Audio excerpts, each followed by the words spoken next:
नमस्ते मेरो सम्पूर्ण नेपाली परिवारहरुमा मेरो नाम भक्तजन गुरु एन्ड अल्सो सबैजनालाई विजय दशमीको हार्दिक मङ्गलमय शुभकामना। सबैजना तपाईहरु सबैले आरामसँग मनाउनु भयो होला। यसको गतिविधि यस्तै नराम्रो भए पनि यो चाहिँ रमाइलो गर्ने चाड सबैको परिवारमा खुसी शान्तिको प्रार्थना गर्दैछौ र हामी सानो परिवार मनाउन गइरहेको छौं। त्यति भन्दै यो पालि चाहिँ म आफूले लिड गर्दैछु किनकि घरमा ठुलो मान्छे कोही छैन। ड्याडी मम्मी नेपालमा हुनुहुन्छ, मेरो भाइ कान्छा लाउरे क्याम्पमा छ। त्यही भएर फर्स्ट टाइम म आफैले सधैँ ड्याडीको हातमा पैसा थाप्ने मान्छे, यो पालि चाहिँ म आफैले टिका लगाएर सबैलाई पैसा दिन गइरहेको छु। पैसा नहुनु दक्षिणा दिन गइरहेको छु। And before that let's get back to few days ago है, जमरा कसरी गऱ्यो भनेर।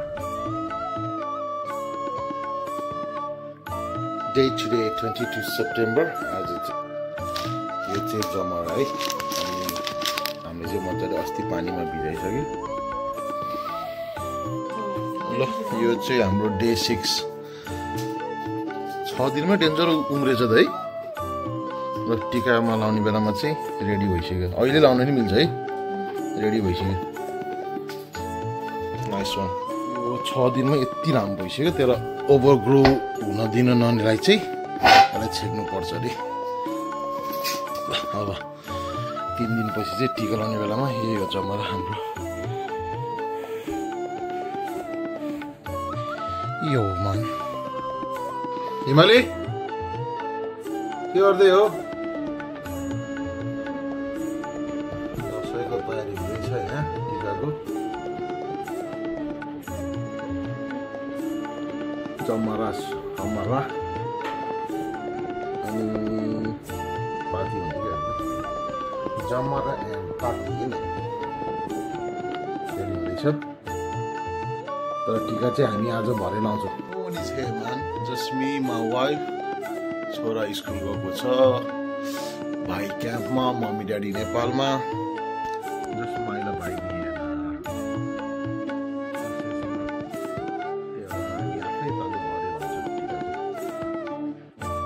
ल हाम्रो अब यहाँ टिका टालो कार्यक्रम सुरु हुन आँटेको छ। म टिका लाउने मान्छेले चाहिँ पूर्वमा फेस गरेर गर्ने, लाउने मान्छेले चाहिँ पश्चिम। पूर्व मिनिङ इस्ट, पश्चिम माने वेस्ट। त्यही हाम्रो यो त चाहिँ अलि मजाले टाइपको जस्तो भएर हामी चाहिँ अब बाहिर जानु लाग्छ।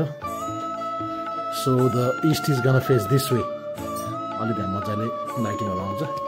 So we gonna do over that okay. ल टिका लाउनु जाने अब दाजुभाइ एन्ड द ग्याङ।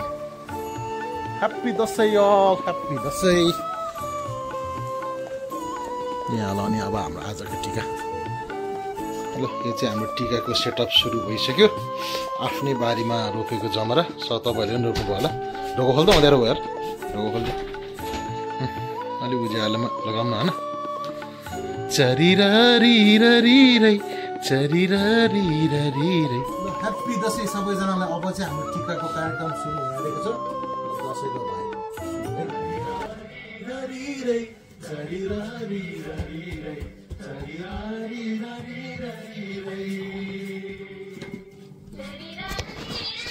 ल अब हाम्रो टिका सुरु हुन आयो। बच्चामा सधैँ आफूले पैसा पनि योपालि चाहिँ आफूले दिनु पर्यो पैसा। रमाइलो चाड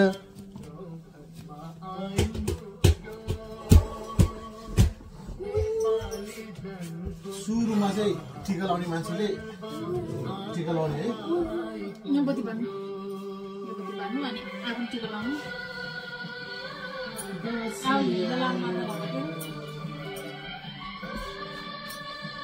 कसरी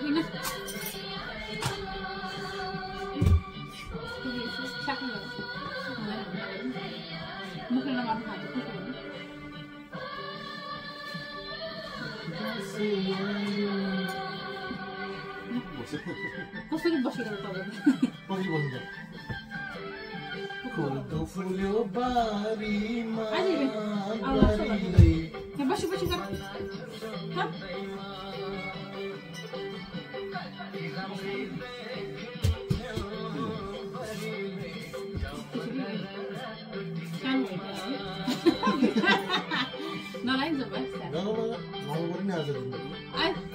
ठुलो टोपी सानो भयो त्यो ठगल काम गर्दैन नि लाउन मान्दैन कि त्यो आफ्नो टिम लाउनु अब सुरुमा चाहिँ टिका लाउने मान्छेले चाहिँ आफै टिका लाउने होइन अब ठुलो मान्छे हामीलाई मिल्दैन होला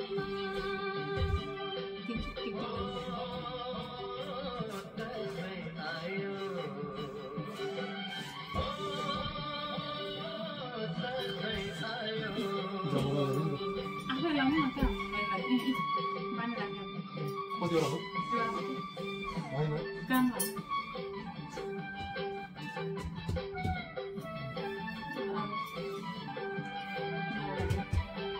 मैले यसो सेन्स छ कस्तो के दुईटा कुरा माथि कि दुईटा कुरा पाउनु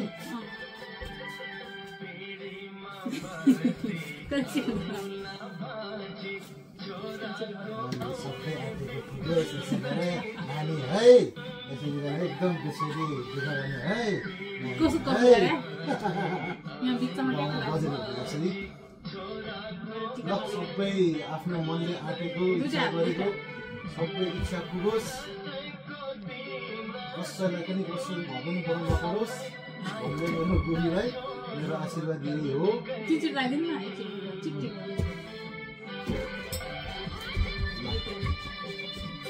कहाँ काको लाग्यो मान्छे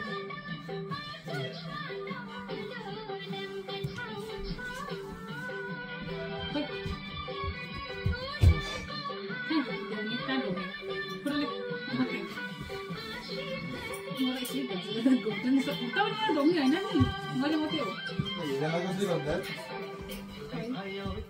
हिरालाई पैसा मात्रै दिनु है अहिले त्यो आइदिनु ल बिराम लाग्यो बिराम लाग्यो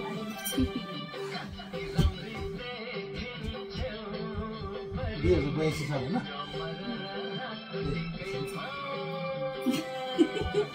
2082 साल 2025 सालको बडा शुभ दशमीको उपलक्ष्यमा मनले आँटेको सबै पुगोस् छिट्टै लाउने होस्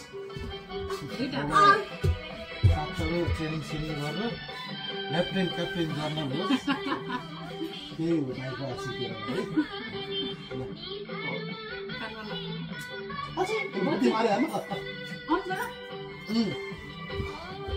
फाँसी हान्न हानेर अब निश्चयदेखि पेडिसम्म पऱ्यो फुल पर्दैन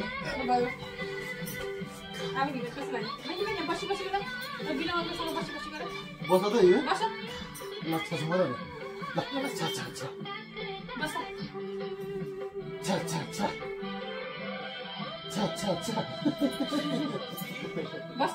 अलिक टिका लाने टिका लाने ल भयो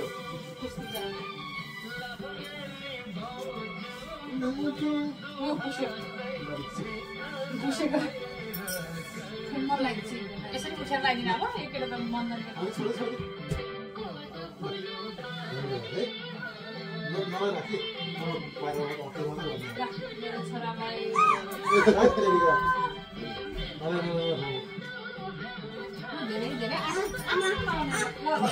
दसैँको कार्यक्रम सकिएको छ अब चाहिँ खानपिनको कार्यक्रम हुन्छ हाम्रो परिवार चाहिँ सबै ड्याडी मम्मी नेपालमा छ कान्छा भाइ क्याम्पमा छ त्यही भएर यति हो योपालिको हाम्रो दसैँ गर्ने परिवार ल यति भए पनि छ परिवारहरू हाम्रो सबैजना आफ्नो तरिकाले मनाउनुहोस् दसैँ तिहार पनि आउँदैछ अब खुसियालीको मुडमा जो हुनुहुन्छ आफैमा खुसी बाँटेर बस्नुहोस् है ल हाम्रो अब दसैँको खाजा पनि पाक्दैछ टक्क टक्क सानतिनो थोथोरो आइटमहरू छ राजमा अलवेज फेभरेट एन्ड के अरे सेलरोटी छ सेलरोटी नि ल अनि यहाँ यो चाहिँ भरेको तर्काई लाग्यो होला यहाँ खानाहरू छ निकै अचार यो फेभरेट अचार हिमालीको फेमस अचार हिमाली किचनको यो तिल चाहिँ के को लाग्यो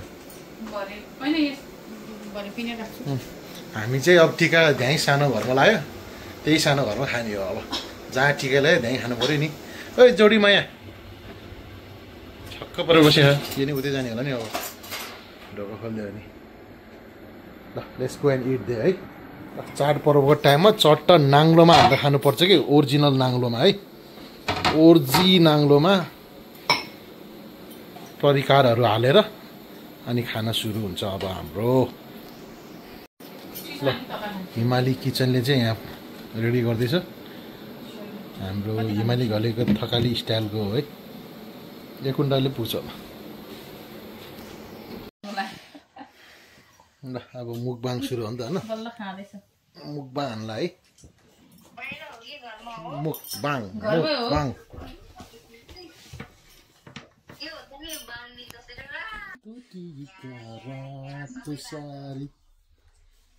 30 लाख जस्तो भयो त भयो।